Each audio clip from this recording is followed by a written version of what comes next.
आज की इस कहानी का टाइटल है संघर्ष ही जीवन है। एक बार एक किसान भगवान से बहुत ही नाराज हो गया। किसान बहुत मेहनती था।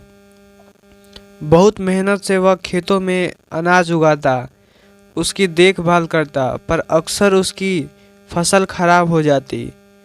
कभी सूखा पड़ जाता, कभी बाढ़ आ जाती, तो कभी तेज धूप, कभी आंधी।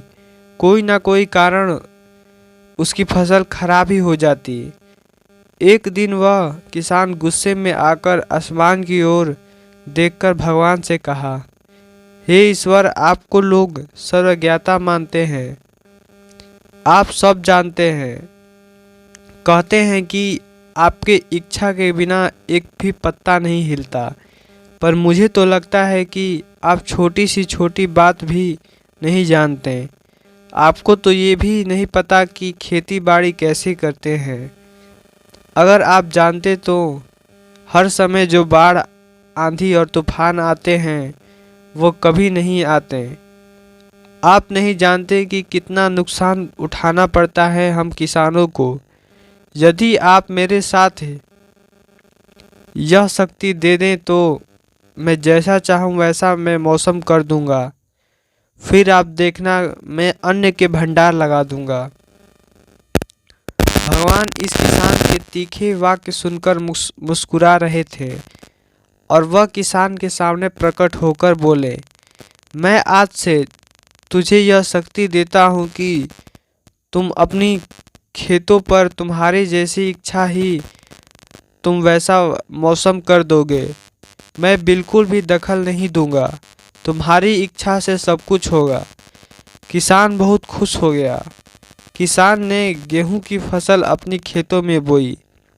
जब उसे लगा कि खेतों को धूप चाहिए तो खेतों को धूप मिले, जब पानी बरसाना चाहिए तभी पानी बरसा। आंधी तूफान बाढ़ कुछ भी उसने अपने खेतों पर आने नहीं दिया। किसान के खेत में इस वर्ष ऐसी फसल हुई जैसी कभी नहीं हुई थी। हरी भरी लहराती फसल। मन ही मन बहुत खुश हो गया और सोचने लगा, अब सबूत के साथ दिखाऊंगा भगवान को कि इसे कहते हैं शक्ति का सही उपयोग।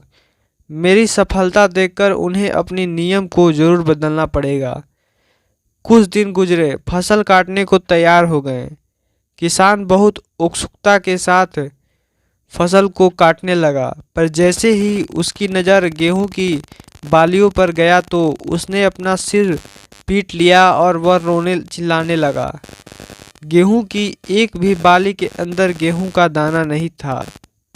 सारी बालियां अंदर से खाली थी। किसान दुखी हो गया। उसने भगवान को रोते हुए फिर पुकारा, हे भगवान, तुमने ये मेरे साथ क्या किया? क्या तुमने मुझे कोई सजा दी? भगवान बोले, पुत्र, ये तो होना ही था। तुमने पौधों को संघर्ष करने का मौका ही नहीं दिया। ना तो तुमने उन्हें आंधियों से जूझने दिया, ना तेज बारिश से सहने दिया और ना ही धूप में तपने दिया। एक भी चुनौती का सामना तुमने उन्हें नहीं करने दिया। इसीलिए सारे पौधे अंदर से खोखले रह गए। जब आंधी तूफान, तेज बारिश और धूप पड़ती है तभी ये पौधे अपने अस्तित्व को बचाने के लिए संघर्ष करते हैं। और इसी संघर्ष से एक बल पैदा होता है जिसमें शक्ति होती है, ऊर्जा होती है। और यही ऊर्जा पूर्ति तेरे गेहूं के दानों की तरह जो नहीं फूटी, तुझे उन्हें कठिन परिस्थितियों से गुजरने ही नहीं दिया जहां उनके अस्तित्व का जन्म होता है। सारी बालियां इसीलिए खाली हैं। इसमें एक भी गेहूं का दाना इसलिए नहीं है क्योंकि तुमने पौधों को संघर्ष कराया ही नहीं। याद रखिए, स्वर्ण में स्वर भाड़ी तबाहत तभी आती है जब संघर्ष होता है जीवन में। तो ये वीडियो कैसा लगा आपको कमेंट से बताएं। अगर ये वीडियो आप लोग को अच्छा लगे तो प्लीज़ मेरे चैनल को सब्सक्राइब करें। तो चलिए वीडियो को एंड करते हैं।